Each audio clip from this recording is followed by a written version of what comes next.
Video ई talk कार्यक्रममा म छवाङ शेर्पा लामाको यहाँहरूलाई टाँसिदेले। आज म प्रस्तुत गर्दैछु सोलुखुम्बु जिल्ला सगरमाथाको फेद खुम्जुङ गाउँमा जन्मिनु भएका गाउँ कार्साङ शेर्पालाई।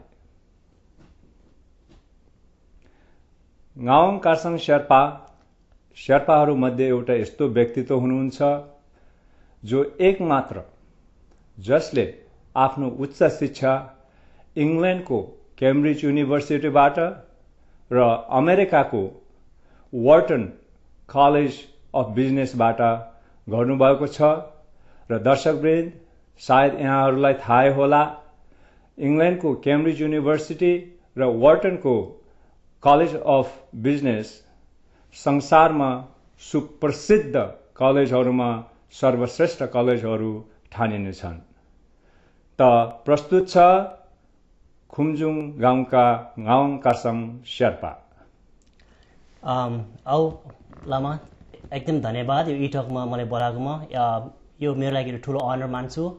र यो इटक हाम्रो यो शेर्पासँग र शेर्पा सोसाइटीको एउटा एकदम राम्रोसँग मिलेजुली खोलेको एसोसिएसन र हामी एकअर्कासँग मिलेर काम गरेको एउटा समरी जस्तो रूपले म हेर्न चाहन्छु। र यसमा मलाई यसरी बोलाएकोमा I take this as a great honour. त कुराको सिलसिलामा गाउँ कार्साङजी, मेरो पहिलो प्रश्न तपाईँलाई के छ भने, सगरमाथाको फेद खुम्जुङ गाउँ नेपालको अति दुर्गम क्षेत्रबाट इङ्ल्यान्ड जस्तो देशमा त्यहाँको सबभन्दा टप कलेज क्याम्ब्रिज युनिभर्सिटीमा आर्किटेक्ट मेजर, अमेरिका जस्तो देशमा यहाँको चाहिँ टप युनिभर्सिटीमा चाहिँ बिजनेस मेजर लिएर चाहिँ तपाईँले आफ्नो उच्च शिक्षा हासिल गर्नुभयो। यो कसरी सम्भव हो? कति कुराहरू त भाग्य पनि हो। हिलारी साहबले एभरेस्ट चढ्नु र हिलारी साहबले खुम्जुङ खोल्नु, र मेरो बाबा पनि पहिले एभरेस्ट एक्सपिरियन्स गर्नुहुन्थ्यो। र 1969 मा अमेरिकनहरू एभरेस्टमा जापानिजहरू एभरेस्ट लानु हुँदाखेरि बाबाको 7 जना एकदम मिल्ने साथीहरू, फर्स्ट कजनहरू एभरेस्टमा बित्नु भएको थियो। त्यहाँदेखि मेरो बाबाले आफ्नो छोराछोरीहरू सबैलाई पढाइ क्षेत्रमा लाउने र हिमालतिर नपठाउने निधो गर्नुभएको थियो। र त्यही कारणले गर्दा हाम्रो फ्यामिलीमा म सानैदेखि पढाइमा एकदमै ध्यान दिनुपर्ने, पढाइले नै धर्म जस्तो ठान्नुपर्ने एउटा अवस्था अथवा इन्भाइरोमेन्ट मेरो आमा बाबुले क्रिएट गर्नुभएको थियो। र त्यही इन्भाइरोमेन्टमा खुम्जुङ स्कुलमा म पढेँ र कक्षा 3 मा एक्जाममा राम्रो गरेपछि बुढानीकरण स्कुलमा मैले स्कलरसिप पाएँ र त्यहाँ मैले 10 वर्ष बिताएँ। र बुढानीकरण स्कुलमा ए लेभल्स अथवा एडभान्स लेभल एक्जामिनेसनमा मैले सबभन्दा राम्रो स्कोर ल्याएको थिएँ र त्यसले गर्दाखेरि मलाई फ्ल्यागसिप अथवा ब्रिटिस एम्बेसडर स्कलरसिप पाएँ। र at the same time Cambridge युनिभर्सिटीमा मैले एडमिसन पाएर केम्ब्रिजमा 3 वर्ष बिताएँ। त्यसपछि 1 वर्ष सिङ्गापुरमा काम गरेँ, 2 वर्ष नेपालमा काम गरेँ र त्यसपछि मैले युनिभर्सिटी पेन्सिल्भेनिया युएसमा मेरो मास्टर्स इन आर्किटेक्चर डिग्री गरेँ। त्यसपछि 4 वर्ष एज एन आर्किटेक्ट काम गरेँ र 4 वर्ष काम गरेपछि मलाई फेरि अझै पनि बिजनेसतिर जाने इच्छाले गर्दा मैले एमबिएतिर एप्लाई गरेको थिएँ। र त्यो एप्लाई गर्दाखेरि एमबिए एडमिसन्समा मेरो पढाइ मात्र नभएर मैले शेर्पाहरू बिचमा गरेको आफ्नो एक्टिभिटिजहरू उनीहरूले सबै हेरेर उनीहरूले मलाई एडमिसन दिएको थियो। र पढाइ र आफ्नो अरू एक्स्ट्रा करिकुलर एक्टिभिटिजहरू र अर्को इन्ट्रेस्टहरूले गर्दाखेरि मैले खास यो डिफ्रेन्ट स्कुलहरूमा पढ्ने मौका पाएको हो। तपाईँको बुवाले चाहिँ तपाईँलाई चाहिँ पढ्नमा प्रोत्साहन गर्नुभएको जस्तै हाम्रा थुप्रै शेर्पा बुवाहरूले भन्ने गर्थे, छोरा राम्रो स्कुलमा पढ्यो भने राम्रो जागिर पाइन्छ भन्थ्यो। तपाईँले साँच्चै नै क्याम्ब्रिज जस्तो विश्वको सर्वश्रेष्ठ कलेजमा पढ्नु भएर आर्किटेक्टमा मास्टर्स गर्नु भएर मैले सुनेको अनुसार त संसारको सबभन्दा फेमस टप आर्किटेक्ट फर्मले तपाईँलाई काम पनि दिएको थियो रे। तर त्यो काम तपाईँले चटक्क छोड्नु भएर अर्कै दिशातिर फेरि बिजनेस मेजर गर्नेतिर चाहिँ लाग्नुभयो। त्यो किन र आर्किटेक्ट काम छोड्नु भएपछि अहिले तपाईँ के जागिर गर्नुहुन्छ त यो ठुल्ठुलो स्कुलमा पढ्नु भएर? ठुल्ठुलो स्कुलमा पढेको फाइदा चाहिँ जागिर खोज्दाखेरि स्कुल राम्रो भनेर जागिर दिनु मात्र होइन कि राम्रो राम्रो स्कुलमा पढेको मान्छेहरू निकै माथिल्लो लेभलमा पुगेका हुन्छन् र उनीहरूले पनि आफ्नै स्कुलको मान्छेहरू तान्नलाई एकदम हेल्प गर्छ। र मैले अहिले पाएको जब पनि मेरो पहिलेको एलुमनाई त्यो वार्डन स्कुल अफ बिजनेसबाट पाएको मान्छेको थ्रु नै कन्ट्याक्ट भएर पाएको हो। र आर्किटेक्चर मलाई एकदम रमाइलो लाग्थ्यो। मैले 4 वर्ष अघि भने जस्तै फिलाडेल्फिया र न्युयोर्कमा काम गरेँ। तर आर्किटेक्चरमा काम गर्दाखेरि त्यो होल रियल इस्टेट बिजनेसको एउटा एकदम सानो रूप मात्र देख्नु भएकोले मलाई त्यो रियल इस्टेटमा होलिस्टिक अब जस्तै सपिङ मलहरू होटलहरू किन्दाखेरि सुरुमा जग्गा कसरी किन्ने, जग्गा किनेपछि त्यो घर बनाउँदाखेरि कति खर्च हुन्छ, कति टाइम लाग्छ, पैसा कहाँबाट ल्याउने, त्यो होलिस्टिक पिक्चर त्यो पाउनाले मैले फाइनेन्स र एडमिनिस्ट्रेसनको चाहिँ म आफूमा एज एन आर्किटेक्ट कमी देखेँ र त्यही कमीले गर्दाखेरि मैले एमबिए गर्ने विचार गरेर मैले एमबिए गर्न गएको हो। र अहिले मेरो काममा चाहिँ मेरो काम पनि त्यो मेरो फर्ममा कुनै पनि हामीले होटलहरू, सपिङ सेन्टरहरू, अपार्टमेन्ट कम्प्लेक्सहरू किन्दाखेरि कति पैसा लाग्छ, कतिमा तिर्ने, पछि पैसा कति फिर्ता आउँछ र वर्षमा कति पर्सेन्टेज रिटर्नको हिसाबले हामीले इन्भेस्ट गर्ने, त्यो सबै मैले डिसाइड गर्नुपर्ने खालको काम हो। र अहिले म त्यसमा लागिरहेको छु र काम चाहिँ स्ट्रेसफुल छ, इन्टेन्स छ, तर म एकदम खुसी छु त्यो काममा। अनि यो कामकै सिलसिलामा एउटा कुरा गर्दाखेरि धनीलाई जति धन भए पनि पुग्दैन रे, अनि धर्मात्माले जति धर्म गरे पनि पुग्दैन रे। यसै अर्थमा तपाईँ जस्तो यो पढाइको रोग लागेको मान्छेहरूलाई जति पनि पढे पनि नहुने अझै पनि पढ्ने इच्छा राख्नु भएको छ कि? अहिलेलाई छैन हो।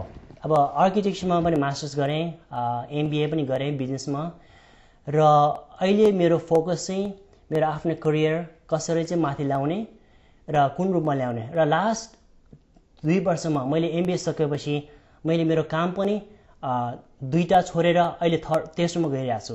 र त्यसको कारण मैले आफ्नै रियल इस्टेटभित्र पनि नयाँ नयाँ काम, राम्रो राम्रो कम्पनी र गाह्रो कम्पनीमा प्रोग्रेस गर्दै गइरहेको छु।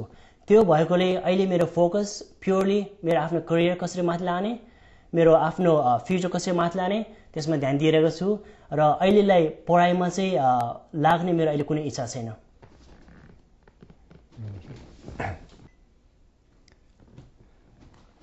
त गाउँकासनजी तपाईँले भन्नुभयो यो ठुल्ठुलो स्कुलमा पढ्दाखेरि ठुल्ठुलो जागिर नै पाउने सम्भावना बढी भएको कुरा चाहिँ यहाँले गर्नुभयो। तर यसको साथसाथै अब ठुलो स्कुलमा पढ्न नपाए तापनि हाम्रो पुर्खाहरूको एउटा अर्को भनाइ के छ भने जिउ भए घिउ खान्छ, घिउ खाए जिउ बन्छ भन्ने एउटा भनाइ थियो। अनि त्यसै अर्थमा तपाईको विचारमा शेर्पा समाजको लागि र आजको शेर्पाहरूको लागि विद्या अर्जन गर्न चाहिँ कति इम्पोर्टेन्ट छ? र हो तपाईले पनि भन्नु होला, अरूले जस्तै सबैले भन्छन् पढ्नुपर्छ, असाध्यै राम्रो पढ्नुपर्छ, एजुकेसन भनेको इम्पोर्टेन्ट हो, एजुकेसन बेसरी लिनुपर्छ। लिनु त पर्छ, तर किन लिनुपर्छ त आजको सन्दर्भमा? त्यो एन्सर त्यसको एकदमै सिम्पल छ। अहिले अमेरिकामा पनि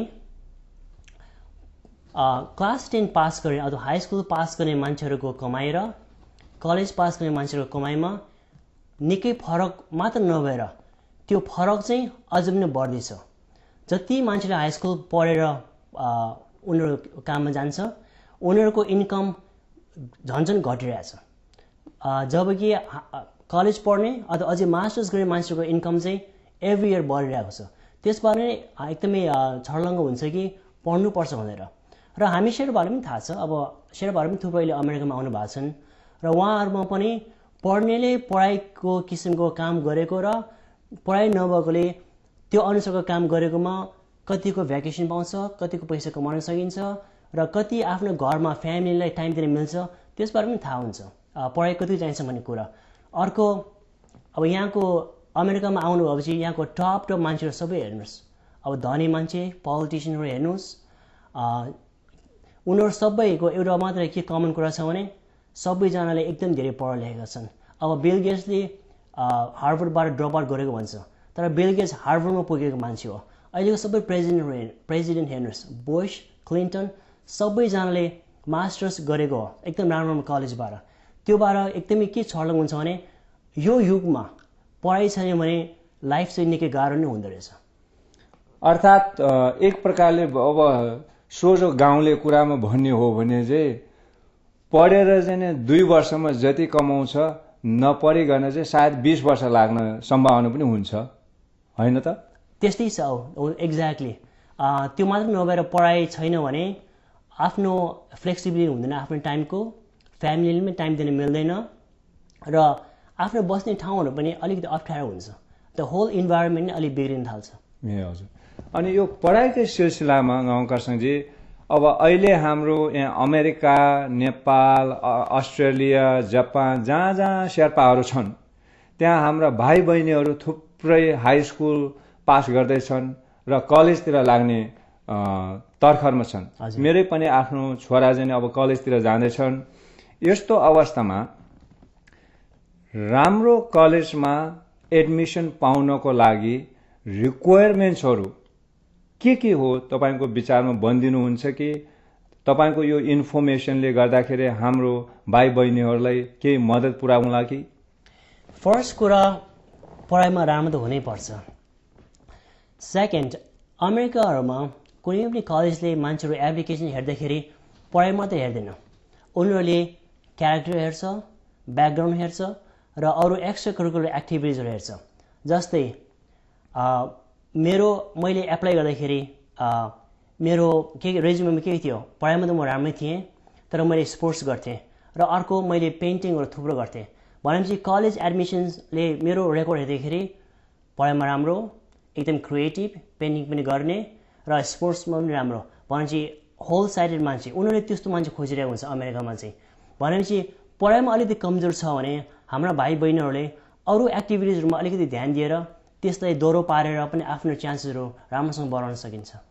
भन्नाको अर्थमा हाम्रो भाइ बहिनीहरू जो अहिले हाई स्कुल पढिरहेको छन् उहाँहरू एक प्रकारले ठुटे स्मार्ट हुनु भएन, अर्थात् होल स्मार्ट हुनु पर्यो। त्यसको मतलब चाहिँ पढाइमा पनि राम्रो हुनु पर्यो, सामाजिक काममा काम गरेको रेकर्ड पनि हुनु पर्यो, स्पोर्ट्समा पनि राम्रो भएको हुनु पर्यो, लिडरसिपमा पनि राम्रो हुनु पर्यो। सबै कुरामा राम्रो भयो भने मात्रै राम्रो कलेजमा चाहिँ एडमिसन पाउने चान्स छ भन्ने चाहिँ तपाईँले भन्नु खोज्नु भएको होइन त?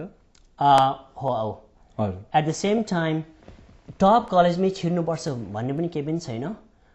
अरू कलेजहरूमा छिरेर पनि मान्छेले निकै राम्रो गरेका छन्। जस्तै ज्याक वेल्च जेनरल इलेक्ट्रिकको मान्छे होइन, उहाँलाई अहिले सबभन्दा तगडा बिजनेसम्यान मानिन्छ। उहाँ हार्वर्ड, पेन, प्रिन्सटनमा पढ्नु भएको मान्छे होइन, उहाँ उनीहरूको आफ्नै लोकल युनिभर्सिटीमा पढ्नु भएको मान्छे हो र उहाँले पनि राम्रो गर्नुभएको छ। त्यो भएर ठिकठिकको कलेजमा पुगे पनि यदि सुरुदेखि नै त्यो समर प्रोग्रामहरूमा अथवा समर भेकेसनमा आफ्नो पढाइ अनुसारको काम गर्न थाल्यो भने पछि ग्रेजुएसन हुँदाखेरि काम राम्रो पाउने चान्स राम्रो कलेज जतिको राम्रो हुन्छ। त एउटा यहाँ समस्या चाहिँ के देखियो अमेरिकाको सन्दर्भमा? हजुर, मलाई अब जापान, अस्ट्रेलिया, इङ्ल्यान्डको बारेमा त मलाई थाहा छैन, अब नेपालको बारेमा त थाहा छँदैछ तर त्यो त आफ्नो ठाउँमा छँदैछ। अमेरिकामा चाहिँ मैले के कुरो चाहिँ बुझेको छु भन्दाखेरि विभिन्न कारणले गर्दाखेरि कलेजहरूमा एडमिसन लिँदाखेरि पहिलो प्राथमिकता चाहिँ स्पेनिस भएको मान्छेलाई दिने, दोस्रो प्राथमिकता चाहिँ अफ्रिकन अमेरिकनलाई दिने, अनि तेस्रो प्राथमिकता चाहिँ यहाँको गोराहरूलाई दिने, अनि लास्टमा सबैले ठाउँ पाइसकेपछि मात्र हामी जस्तो गाउँ गोरो अर्थात् एसियनहरूले पाउने भन्ने एउटा चलन रहेछ। के यो कुरा सत्य हो? र यदि सत्य हो भने यस्तो खालको कठिनाइबाट पनि जितेर जानको लागि हाम्रो भाइ बहिनीहरूले हाई स्कुलमा हुँदा नै के गर्नुपर्छ होला त? त्यो औले भन्नुभएको ठिकै हो। अमेरिकामा डाइभर्सिटीको हिसाबले र स्पेसली हिस्प्यानिक र अफ्रिकन अमेरिकनले चाहिँ अलिकति माथि ल्याउनलाई उनीहरूको मान्छेहरूले अलिकति सजिलो बनाइदिएको छ र एजेन्टहरूले चाहिँ एकदम राम्रो गरेकोले एजेन्टहरूले अलिकति गाह्रो पनि बनाएको छ। तर त्यसको मतलब यो होइन कि हाम्रो बालबच्चाहरू जति क्वालिफाइड भए पनि राम्रो कलेजमा छिर्न सक्दैनन् भनेर। हाम्रो बालबच्चाहरूले राम्रोसँग क्वालिफाइड भएर अघि भने जस्तै एक्स्ट्रा करिकुलर एक्टिभिटिजहरू, सोसल सर्भिस, स्पोर्ट्सहरू, ड्रामाहरू गरेका छन् भने उनीहरूको चान्स पनि एकदम राम्रो छ। त्यसमा त्यो हिसाबले म वरि चाहिँ गर्दिनँ। तपाईँको श्रीमती डाक्टर सान्ध्य अहिले त अब मिसेस शेर्पा, हजुर, तर उहाँ एउटा राईको छोरी हुनुहुन्थ्यो। तपाईँले राईको छोरी बिहा गर्नुभयो, शेर्पिनी किन बिहा गर्नुभयो? अब सानैदेखि राई बिहा गर्छु, शेर्पिनी बिहा गर्दिनँ भनेर म हुर्किया पनि होइन। अगेन अघि भने जस्तै चान्सको कुरा हो। अब हुर्किँदाखेरि भेट्यो अरू साथीको थ्रु होइन, एकअर्काले मन परायो र त्यस्तै भएको हो। त्यो कुनै पनि प्लान गरेर भएको चाहिँ होइन। यो भनेपछि तपाईँले चान्समा डान्स गर्नुभयो, अनि यो चान्समा डान्स गर्दाखेरि अर्कै जातिसँग वैवाहिक सम्बन्ध जोड्दाखेरि हजुर तपाईँको पारिवारिक एक्सपिरियन्स हाम्रो दर्शकहरूसँग अलिकति बाँड्न चाहनुहुन्छ कि? त्यस्तो कठिनाइ केही भएको थिएन। के अरे उसको फ्यामिली पनि अलि ओपन माइन्डेड छ र मेरो परिवारमा पनि मेरो दिदीहरू 2 जना र बहिनी सबैजना होइन विदेशीहरूसँग बिहा गरेको छ। त्यो भएर यो मेरो फ्यामिलीको लागि कुनै नयाँ कुरा पनि भएन। त्यो भएर अहिलेसम्म यस्तो अप्ठ्यारो केही पनि भएको छैन। अनि अब तपाईँको श्रीमती अघि नै मैले भनिहालेँ उहाँ डाक्टर हुनुहुन्छ, तपाईँ पनि यस्तो उच्च जागिर, टेन्सनको खालको जागिर है, ठुलो जागिर, दुइटै श्रीमान श्रीमतीको चाहिँ असाध्यै ठुलो जागिर, व्यस्त जीवनमा तपाईँहरूको यो करियरसँग तपाईँको फ्यामिली लाइफ चाहिँ कसरी ब्यालेन्स गर्नुहुन्छ? अमेरिकामा काम गर्दाखेरि फ्यामिली लाइफ ब्यालेन्स गर्न त्यस्तो सजिलो छैन। म मेरो दिदीहरूले फोन गर्छु, दिदीहरू अस्ट्रेलियामा बस्नुहुन्छ र उहाँहरूले थुप्रो भ्याकेसन लिनुहुन्छ। मैले यहाँ धेरै लिन पाएको छैन। अब किनभने अमेरिकामा एकदम बिजी हुन्छ हामी। त्यही पनि दुईजनै बिजी भए पनि टाइम हुँदाखेरि चाहिँ हामीले भ्याकेसन अलिकति राम्रोसँग लिइरहेका छौँ। जस्तै 2 हप्ताको लागि अब स्की गर्न जाने जस्तो, 2 हप्ताको लागि अब गल्फ खेल्न जाने जस्तो, त्यस्तो गरेर हामीले चाहिँ पाएको टाइममा चाहिँ राम्रोसँग भ्याकेसन लिने गऱ्यो भने चाहिँ अलिकति ब्यालेन्स गर्न सकिँदो रहेछ। एकछिन गाउँकर्षणजी, तपाईँ पढाइमा व्यस्त हुँदा पनि, काममा व्यस्त हुँदा पनि जहिले पनि सामाजिक काममा लागि पर्नुहुन्छ, विशेष गरी शेर्पा समाजको उत्थानको निमित्त। यसै सन्दर्भमा मैले के सुनेको थिएँ भने तपाईँ एकचोटि फिलाडेल्फियाबाट आफ्नो काम छोडेर आफ्नै पकेटको खर्च गरेर एउटा यो शेर्पा किदुकको एजुकेसन कमिटीको मिटिङमा आउनको न्युयोर्कसम्म आउनुभएको थियो अरे। यसरी शेर्पा समाजको उत्थानको निमित्त काम गर्न उत्साह र प्रेरणा चाहिँ तपाईँले कहाँबाट पाउनुभयो? एउटा त म बुढाइको स्कुलमा पढ्दाखेरि त्यहाँ हाम्रो सोसल सर्भिस क्लब थियो, जुन क्लबमा चाहिँ हामीले बाहिर अरू मान्छेले हेल्प गर्नुपर्ने, अझ स्कुलभित्र पनि अरू सानो भाइ बहिनीहरू हेल्प गर्नुपर्ने त्यो सिकाउँथ्यो।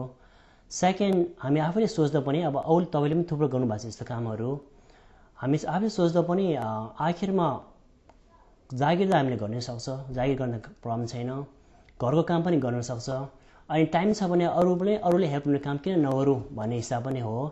र भाइ बहिनीहरूले हेल्प गर्दाखेरि र उनीहरूको हेल्पको एउटा रिजल्ट राम्रो हुँदाखेरि एकदमै खुसी पनि लाग्दो रहेछ। जस्तै हाम्रो बहिनी त्यो निमाङजी होइन, अब डेलोइट एन्ड टुच भन्ने सबभन्दा ठुलो एकाउन्टिङ फर्ममा काम पायो। हाम्रो छोरी बहिनीले युबिएसमा अहिले त्यो ब्याङ्किङमा काम गर्दैछ र बहिनीहरूले पनि त्यस्तो उनीहरूसँग डिस्कस गरेर उनीहरूले त्यस्तो राम्रो जागिर पाउँदाखेरि हामी आफूले पनि एकदम खुसी लाग्ने र गौरव लाग्ने हुन्छ त्यो। र त्यसले गर्दाखेरि झन् यस्तो कुरामा झन् इन्भल्भ हुने हामीले पनि इन्करेजमेन्ट हुँदो रहेछ। अनि यो सामाजिक कामको सन्दर्भमै तपाईँ धेरै वर्षदेखि सायद 4-5 वर्षदेखि अघिदेखि नै शेर्पा कितुक न्युयोर्कको चाहिँ एजुकेसन कमिटीको मेम्बर हुनुहुन्छ र यही सन्दर्भमा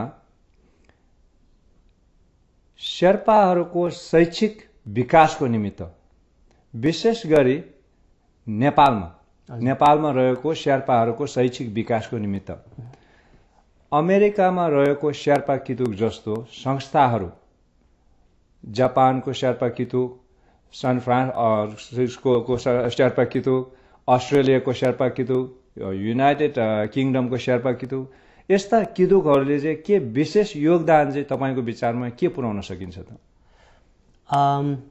त्यसमा एक्जाम्पल त अब धेरै टाढामा जानु पर्दैन। अब तपाईँ आफूले पनि अमेरिकामा झन् कम्तीमा पनि $10,000 उठाएर अहिले कति 18 जना मान्छेले स्टुडेन्टहरूले हेल्प गरिरहनु भएको छ तपाईँ व्यक्तिगत हिसाबले पनि।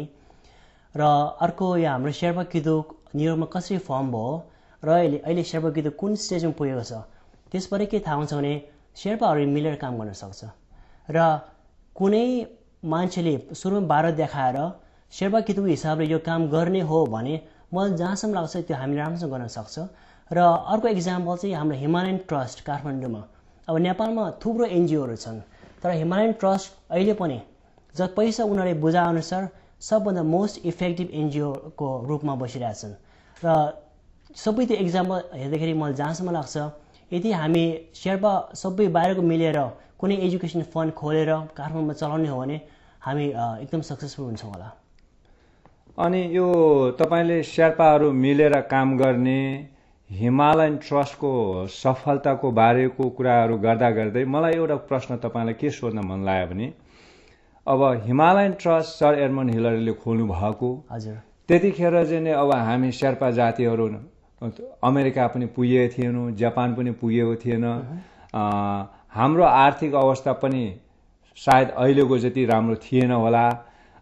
यो विभिन्न कारणले गर्दाखेरि अब सर एडमन्ड हिलरीले हिमालयन ट्रस्ट खोल्नु भएर चाहिँ हामी शेर्पाहरूमाथि चाहिँ ठुलो चाहिँ एउटा कृपा गर्नुभएको छ। तर अब त अघि नै मैले भनिहालेँ हामी अमेरिका पुगेछौँ, जापान पुगेछौँ, स्विजरल्यान्ड पुगेछौँ, संसारभरि पुगेछौँ। यस्तो अवस्थामा ठाउँ ठाउँमा भएको शेर्पा कितुकहरूले मिलेर एउटा ग्लोबल शेर्पा एजुकेसन फन्ड खोल्न सम्भव छ कि छैन र यो खोल्नको लागि तपाईँले चाहिँ अरू कितुक जापान कितुक शेर्पा कितुक अस्ट्रेलिया कितुकसँग चाहिँ अमेरिकाको शेर्पा कितुकको एजुकेसन कमिटीको मेम्बरको हैसियतले उहाँहरूसँग रिच आउट गर्नुहुने विचार छ कि छैन तपाईँको? हाम्रो शेर्पा एजुकेसन कमिटी अहिले कितुकको अन्डरमा छन् र यो कमिटी एभ्री टाइम कितुकको नयाँ मेम्बर आउँदाखेरि कमिटी पनि चेन्ज हुने हो कि होइन त्यो पनि अहिले डिस्कसनमा छ। त्यो भएर हामीले कति कुराहरू एक्टिभली हामीले पर्स्यु गर्न सकेका छैनौँ र त्यो हिसाबले अहिलेसम्म हामीले अरू शेर्पा सङ्घहरूलाई रिच आउट गर्ने त्यो हाम्रो ड्राफ्टमा छैन भनौँ अहिले। तर तपाईँको आइडिया एकदम राम्रो हो र यदि हाम्रो Sherpa committee education committee solidify भयो र अलिकति पर्मानेन्ट रूपले राम्रोसँग चलाउन सक्यो भने चाहिँ त्यसपछि हामीले अरूले रिच आउट गर्न सकिन्छ। र जस्तै अहिलेको शेर्पा कितुक पनि एकदमै सोलिडिफाई भएको छ न्युयोर्कमा र हाम्रो वेबसाइट पनि शेर्पा न्युयोर्कको शेर्पाहरूमा नभएर सँगसँगै शेर्पाहरूले हेरिरहेछन् र होपफुली हाम्रो एजुकेसन फन्ड अथवा एजुकेसन कमिटी पनि त्यही रूपमा पछि लिन लगाउन सकिन्छ होला। अब न्युयोर्कको शेर्पा कितुकको चाहिँ एजुकेसन कमिटीले अहिले तत्कालै गर्न नसके तापनि यदि अस्ट्रेलियाको शेर्पा कितुक अथवा जापानको शेर्पा कितुकहरूले तपाईँहरूसँग चाहिँ यो सहयोग माग्यो, सहयोगको भावना माग्यो भने तपाईँहरू दिनको लागि तयार हुनुहुन्छ त? तयार त हामी जहिले पनि हुन्छौँ। हाम्रो एजुकेसन फन्डमा एजुकेसन कमिटीमा एकदमै एक्टिभ मेम्बरहरू एकदम डेडिकेटेड मेम्बरहरू छन् र हाम्रो मिटिङ भइरहेछ, डिस्कसन भइरहेछ र हामीले चाहिँ हाम्रो आफ्नो फोकस अहिले अमेरिकामै पढ्ने शेर्पा स्टुडेन्टहरूलाई कसरी मेन्टरसिप दिलाउने र अमेरिकामा स्पेसली यो हाई स्कुल र सेकेन्डरी स्कुलमा भएको बच्चाहरूले चाहिँ कसरी मेन्टरसिपमा हाल्ने त्यसमा हाम्रो फोकस भइरहेछ।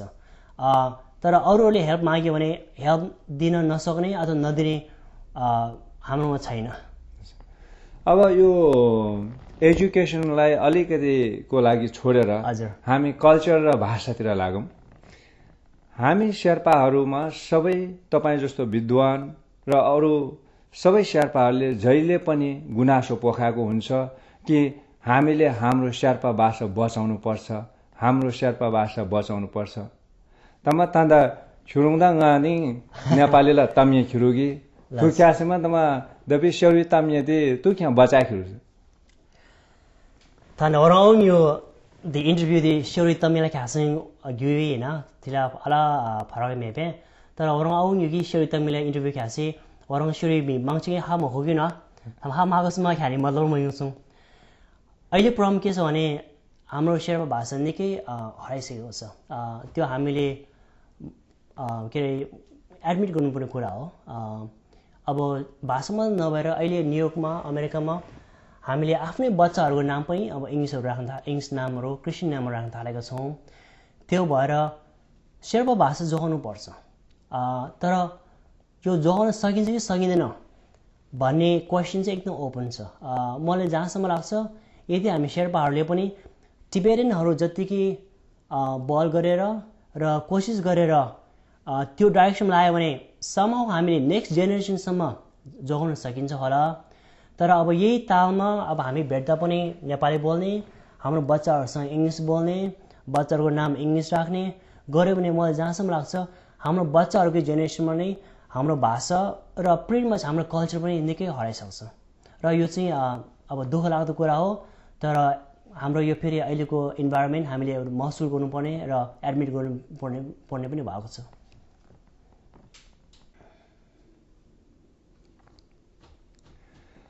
अब यो भिडियो ई टकको प्रश्न उत्तरको चाहिँ अन्तिम चरणतिर जाउँ। हजुर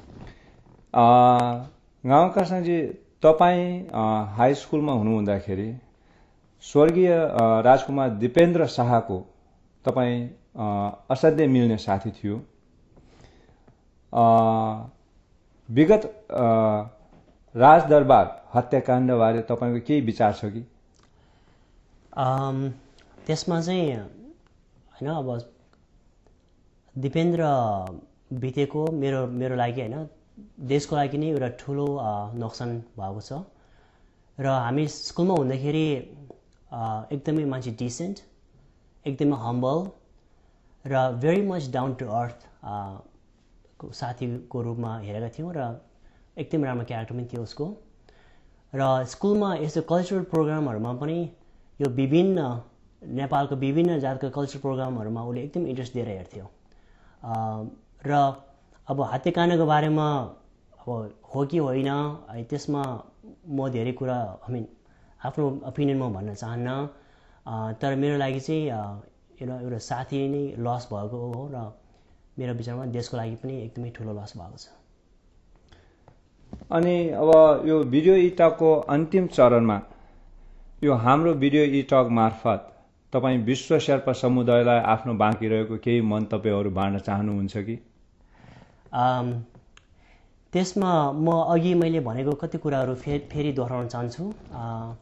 मेन चाहिँ अब अहिलेको युगमा एजुकेसन नै हो, जे गरे पनि नगरे पनि, अमेरिकामा होस्, नेपालमा होस्, इन्डियामा होस्।